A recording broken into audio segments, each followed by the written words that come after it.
ნებელზე მოგიყვებით ადამიანზე, რომელიც ემუქრება, აგინებს და ლანძღავს ყველას, ვისთვისაც მისი აზრი და პოლიტიკური მწამსი მიუღებელია. უცენზურო გამონათქვამებმა, რომ საზოგადოების დიდი ნაწილი შეურაცხო, ეს ფაქტია. ჩვენ საპროტესტო წერილი მივიღეთ, რომელსაც ცოტა ხანში გაგაცნობთ მას შემდეგ, რაც მედიის ეგრეთ წოდებული დამცველის ბილდსიტყვაობით გაჯერებულ რეპორტაჟს ნახავთ. დღევანდელი ლაივიც ეძღვნება დედა წვავს. რა ვინ არის დედამისვავი, აბა თუ გამოიცნობ. ეს რეპორტაჟი არის ყოფილ დეპუტატზე, პროკურორზე, იუსტიციის და შემდეგ განათლების მინისტრ ნიკა გვარამიაზე, რომელიც ახლა მედია მენეჯერია. როგორ მოვიდა დედამისვავი პოლიტიკაში? ნიკა გვარამია პარლამენტში და პოლიტიკაშიც 2004 წელს პარტიული სიით მოხვდა საარჩევნო ბლოკ ნაციონალური მოძრაობა დემოკრატებიდან. 2007-ში გენერალური პროკურორის მოადგილედ დაინიშნა და მიუხედავად იმისა, რომ არც ისე დიდხანს მუშაობდა, საზოგადოებას თავის სწორედ პროკურორად დაამახსოვრა. შეიძლება იმ ფილმის გამო, სადაც ყვებოდნენ, რომ თითქოს მაშინდელი ოპოზიცია სახელმწიფო გადატრიალებას გეგმავდა. მაშინ ისიც ითქვა, რომ ნოემბრიდან ნოემბრამდე სცენარის ავტორი ნიკა გვარამია იყო. ასე დაიწყო დედამისვავმა სვავმა მსვლელობა ქართულ პოლიტიკაში. ქართულ პოლიტიკაში გზად განათლების მინისტრიც იყო სულ 9 თვით. მერე თქვა, რომ განათლება თვითონაც სჭირდებოდა და ქვეყნიდან წავიდა. აღარ გვიდა წარსული, აღარ გვაინტერესებს. ეგ მეკითხეთ, რატო ლაპარაკობთ? ოე, სიცხლიანი 9 წელი აღგვიდა. აწყოში ნიკა გვარამია რუსთავიორის გენერალურ დირექტორობასთან ერთად წამყვანიც არის გადაცემის, რომელიც როგორც თვითონვე თქვას, არხის ერთგვარი ედიტორიალია. ხო და ხევადან ძრევა იწყება ჩვენი ეთერიდანაც.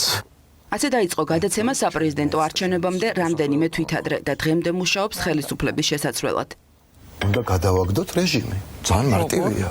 უნდა ვიმუშაოთ იმაზე, რომ ეს ხალხი არ იყოს. ანუ ჩემთვის ნაცებია, პირდაპირ უნდა ვთქვა რა, ხმაც მიცემულება. არის პლატფორმა ამათ შესაძლებლად. დარჩა ფეხებზე მკიდია რა, მე როგორც უნდა ისე მოხდეს რა. ამ მიზნის მისაღწევად ნიკა გვარამია ყველაფერს აკეთებს და არც მალავს. შეურაცხყოფა, დაცინვა, გინება პირდაპირ ეთერში ტელევიზიითაც და ფეისბუქითაც და არა მხოლოდ ხელისუფლების წარმომადგენლების მიმართ.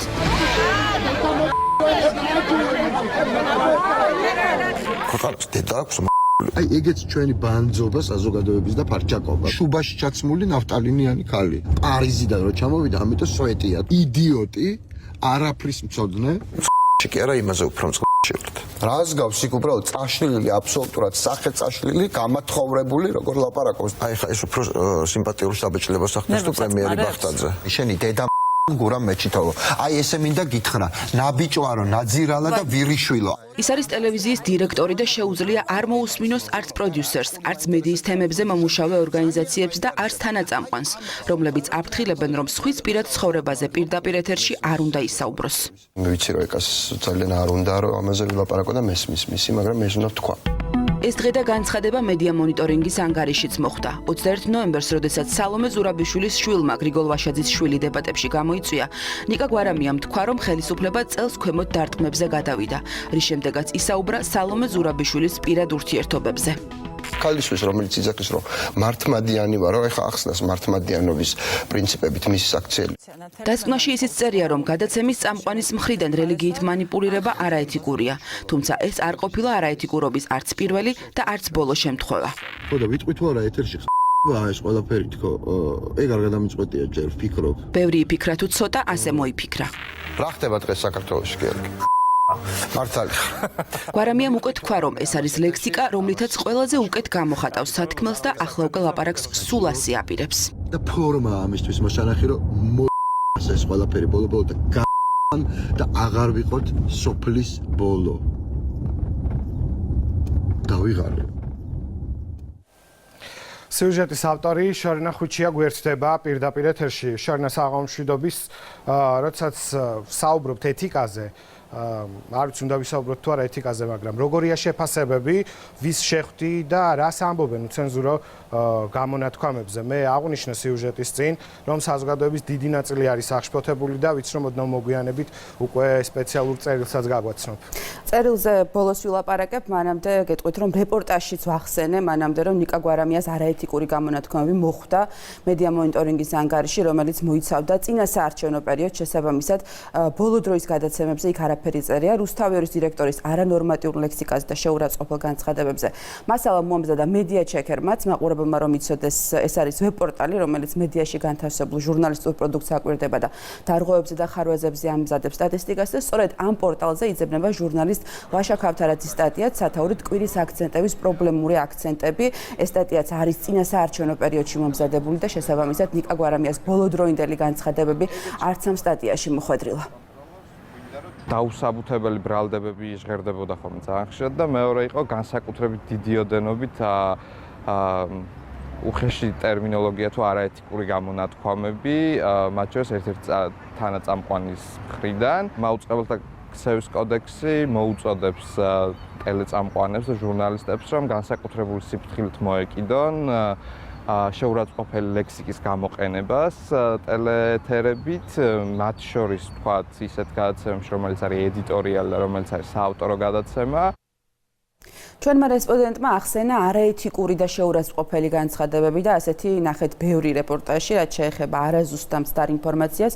არც ამის ნაკლებობა იყო, თუმცა ჟურნალისტური ეთიკის ქარტიაში ბოლო პერიოდში მხოლოდ 2 განცხადება შევიდა ნიკა გვარამიას წინააღმდეგ.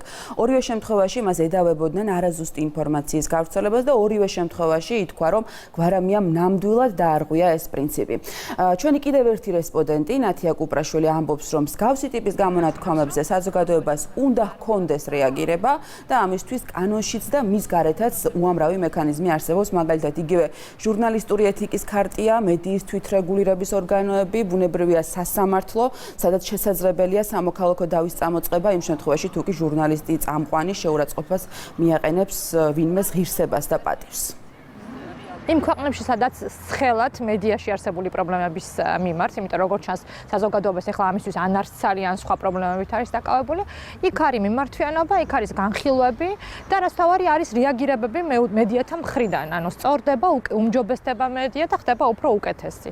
და ჩვენ სწორედ ეს გვჭირდება საზოგადოების მხრიდან ამგვარი ტიპის მხარდაჭერა მედიას, რომ ვინც აშავებს, იყოს მიმართვიანობა, მომხდეს მსჯელობა ამაზე და გახდეს უკეთესი მედია. ჩვენი რესპონდენტი, რომელიც მრავალი წელია ამ თემაზე მუშაობს და ნამდვილად არის კომპეტენტური, ამბობს, რომ უნდობლობას მეტწილად იწვევს სწორედ ისეთივე დაუსაბუთებელი და შეურაცხმყოფელი ბრალდებები, რასაც რეპორტაჟშიც ვისმენდით დაახლოებით 4 წუთის განმავლობაში. ზუსტად ამ თემაზე სასაუბროთ მიმდინარე კვირას შეიკრიბნენ მეცნიერები, მწერლები და საზოგადო მოღვაწეები და შეიმუშავეს ერთიანი მიმართვა, სადაც ნათქვამია, რომ ქართულ მედიაში სამწუხარო ყოველდღიურობად იქცა ცილისწამებული ინფორმაციის, ადამიანის პატივისა და ღირსების შემლახავი განცხადებების მიზანმიმართული ტირაჟირება და ამ მხრივ ყოველგვარ ზღვარს გასცდა ტელეკომპანია რუსთავი 2. წაგიკითხავთ, რას ამბობენ ჩვენი საზოგადოების წარმომადგენლები. უშვერი სიტყვებით გინება ამ ტელეკომპანიის ან რუსთავი 2-ის ხელმძღვანელის სავიზიტო ბარათად იქცა. ჩვენ დარწმუნებულები ვართ, რომ ამ მედია საშუალებაში არიან ჟურნალისტები, ვისთვისაც პროფესიული სტანდარტი და ეთიკა რეალურ ფასეულობას წარმოადგენს და ვისთვისაც მიუღებელია ეთერიდან ლანძღვის მოსმენა. ამიტომ პირველ რიგში მივმართავთ მათ, რომ საჯაროდ დააფიქსირონ თავიანთი პოზიცია და კატეგორიულად გაემიჯნონ ამ კოლეგას, ვინც უხამსობით ცდილობს წარმატების მიღწევას ამ ყველაზე საპასუხისმგებლო სფეროში. ასევე ისინი მიმართავენ არასამთავრობო ორგანიზაციებს, ვისი პირდაპირი ფუნქციაა მედია მონიტორინგი და ამბობენ, რომ ამ ორგანიზაციებმა არ უნდა დახუჭონ თვალი სიძულვილის ენის უკიდურეს გამოვლინებაზე, რომელსაც ადგილი აქვს რუსთავი 2-ის ეთერში. დღეს სწორედ ამ ტელეკომპანიაზე უნდა მოხდეს ავტორიტეტული ვოჩდოგების ფოკუსირება, რათა სამოქალაქო საზოგადოებამ მწვავე რეაგირება მოახდინოს უხამსობის სტანდარტად ქცევის მცდელობაზე. წერია მიმართვაში, რომელსაც ხელს აწერს დაახლოებით 60 საზოგადო მოღვაწე და ისინი ამბობენ, რომ მომავალშიც აპირებენ ამ თემაზე თვალყურის მიდევნებას და კონკრეტული ნაბიჯის გადადგმასაც. მადლობა, შარენა ხვიჩია საუბრობდა იმედის კვირის პირდაპირ ეთერში.